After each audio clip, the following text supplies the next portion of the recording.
So far, all of the plots we developed was static, and right now we are trying to add some interactivity to our plots. There are different packages that can add some interactivity to our plots. Maybe the most famous one is using Shiny. Plotty is also one of the famous packages that, I mean, not as famous as Shiny, but it is frequently used for developing interactive plots and dashboards. So we're gonna use ggplot, but what we're gonna do is we're gonna use ggplot for visualization. We're gonna use this package plotty for giving interactivity to our visualizations. Obviously, before using a package, the package should be installed. The function for that is install package ggplotty, and obviously we have to call our package whenever we want to use it. I'm going to copy and paste it here just to save some time, because I'm not going to install package plotly because I already installed in my computer. So maybe you want to do that right now. It can take a few seconds, and you can pause the video and just install it. The function, there is just one function that we are going to use. The function is called ggplotly, and it takes one argument, and it's a plot. Despite in this week and in the previous week, we spent lots of time working with Diamond's dataset. I'm not going to use Diamond's dataset for giving interactivity because it's a very, very huge dataset, and sometimes maybe we need a very powerful system to give interactivity to that big dataset. Diamonds has about 50,000 rows. So I'm going to use this small data set to explore interactivity. Just let me refresh my mind about what I had inside the data set. Property. This is the data set. We also explored this data set in week, I guess it was week 3, and I just want to see one observation. So I'm going to include this one argument inside my function. Before making a static graph interactive, first step is to create the graph. Let me create a graph from this data set. I'm going to use the ggplot function, and I know it takes a data, it takes an aesthetics, and I also have to clarify the geom. I want to create first let me identify the dataset name, which is property, and I want to create a scatter plot with x-axis in the x-axis including the price, and y-axis, sorry, lowercase y-axis. Let's put the price in the y-axis and number of bedrooms in the x. So I'm gonna put price here and bedrooms. That's good. And the geometry I want to develop is a scatter plot, and I can show it by geom point. Let me run the code.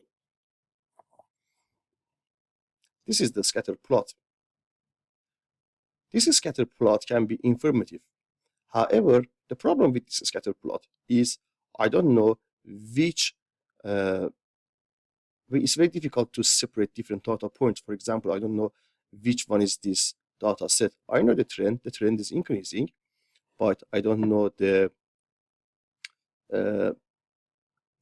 which data point which represents which observation.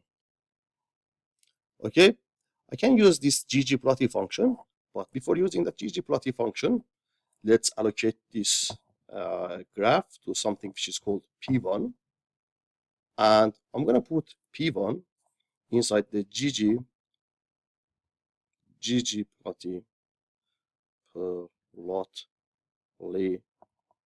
function.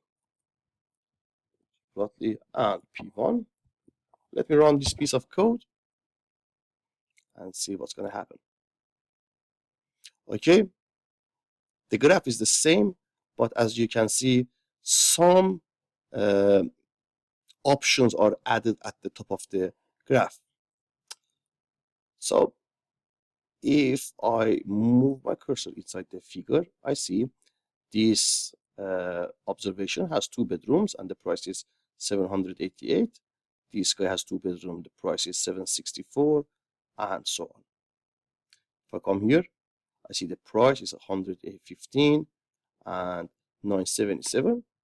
And you see, this is good. We can explore the data sets a bit more in detail. I can download this plug as PNG. If you are using RStudio, we're gonna do this in the tutorial session, but if you are using RStudio, you can also download it in the HTML format. I'm gonna talk about that. We can zoom it.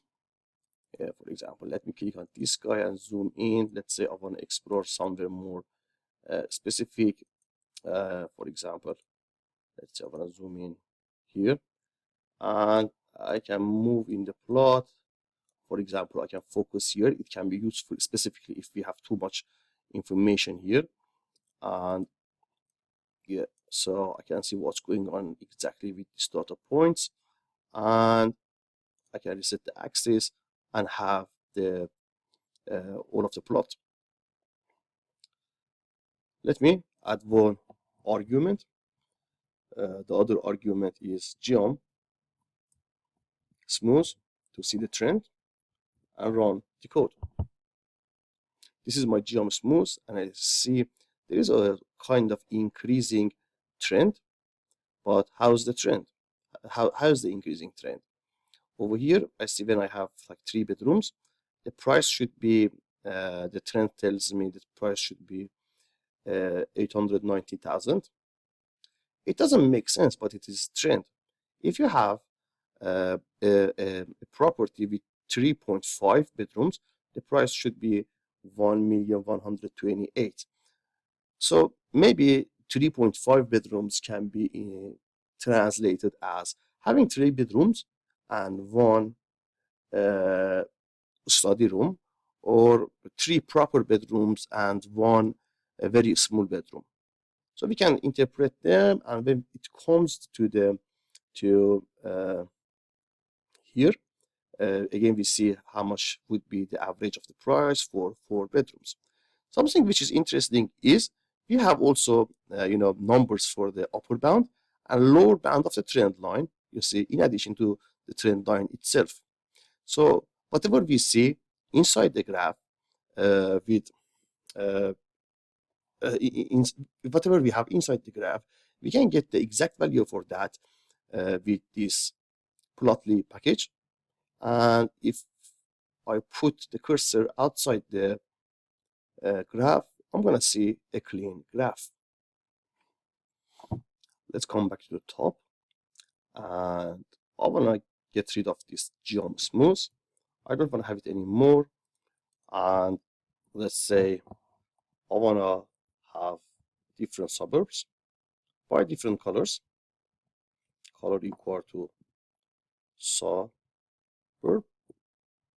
and if I run this piece of code and scroll down, I can see different suburbs are here, and I see some more information. For example, I don't need to go check the legend. I just by holding my cursor over this point, I see it has 4 bedrooms, the price, and it's in Albert Park. 3 bedrooms, Carton, and this guy comes from South Bank, and this is in Docklands.